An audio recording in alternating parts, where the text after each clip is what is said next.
Hello guys, this is a video for a definition and relationships with derivatives of subtangents and subnormal. So, okay, you need to know two things. What is a subtangent, what is a subnormal, and what is its relationship with dy by dx? Like why does it even come in the derivatives or application of derivatives chapter?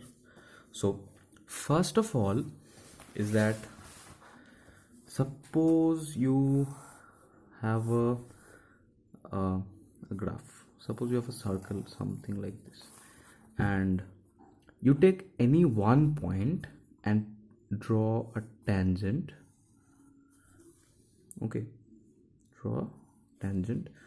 This is, let's p1 of x1 comma y1, and let's just drop a line on the x-axis. So how can this point is, suppose I guess it is called foot of the perpendicular on x-axis. So now the tangent you drew cuts the x-axis at this point, whose x coordinate we do not know. Now subtangent is this length. Okay, subtangent is a length, it's not a line something. Okay, so how can I define it? Okay. Tangent, suppose of think of tangents like vectors. They have a direction, like this point has a tangent in this direction, this point has a tangent in this direction, this point this direction, and blah blah blah. But subtangent is a length. Okay, it cannot be negative, it's just a length. Okay, I think I could convey it to you what I mean to say.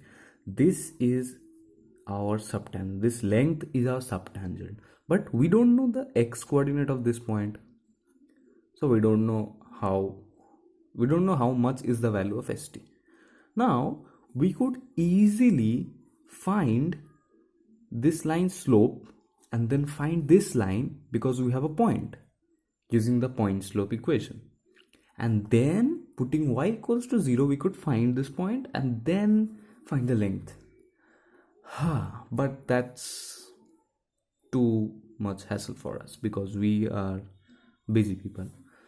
But then again, this theta is actually, okay, no, let's just write it in simple terms. This we know because this is the basic definition of derivatives of differentiation. Now tell me, do we know, if we by chance knew this height, then we could just use h by st equals to tan theta. Miraculously we know tan theta as dy by dx, so we can just put st equals to h dx by dy. But don't you think this h is actually y1?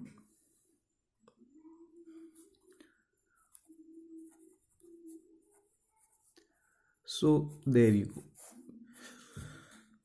Okay, now you might be wondering, why y1?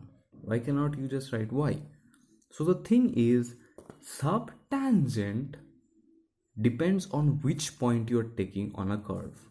Different points on different points will have different subtangents. All right, see, this point has a little bit more, like this whole part is a subtangent for point number 2.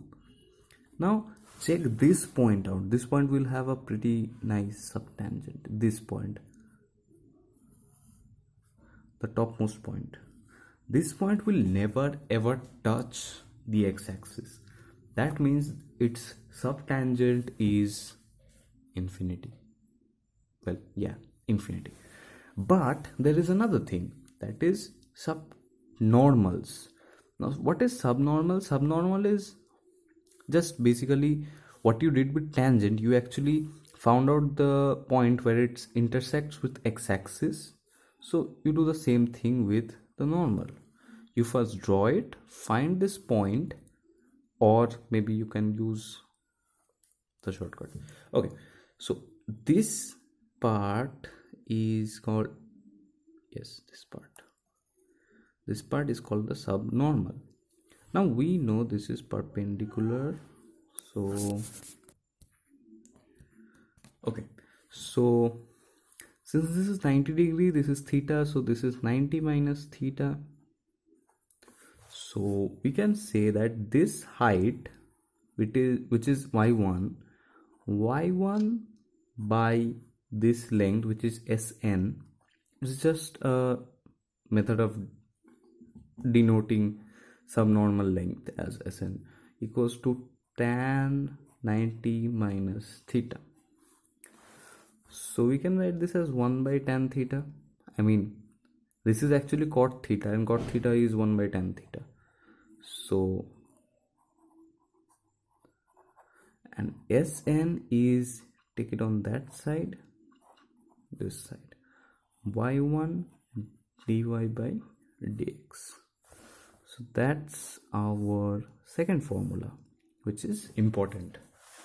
So what did we learn? That subtangent is a length and subnormal is also a length, and this length can actually vary depending on the value of dy by dx. Certain points on graphs, like the minima and maxima,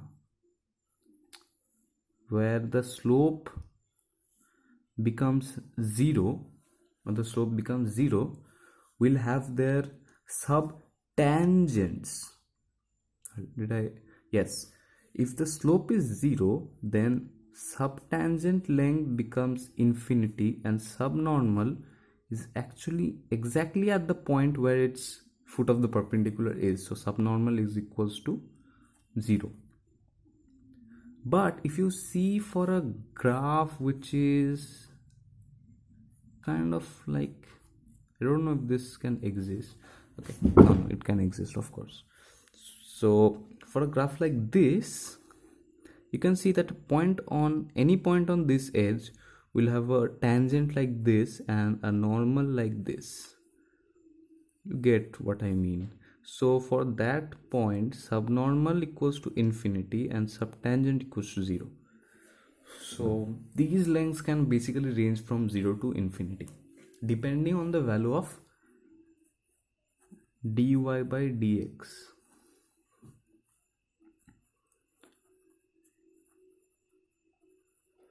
Okay, so that was it for this video. Thank you for watching, and this particular video is like a kind of a hint type of video for question number 3 of application of derivatives in the black book.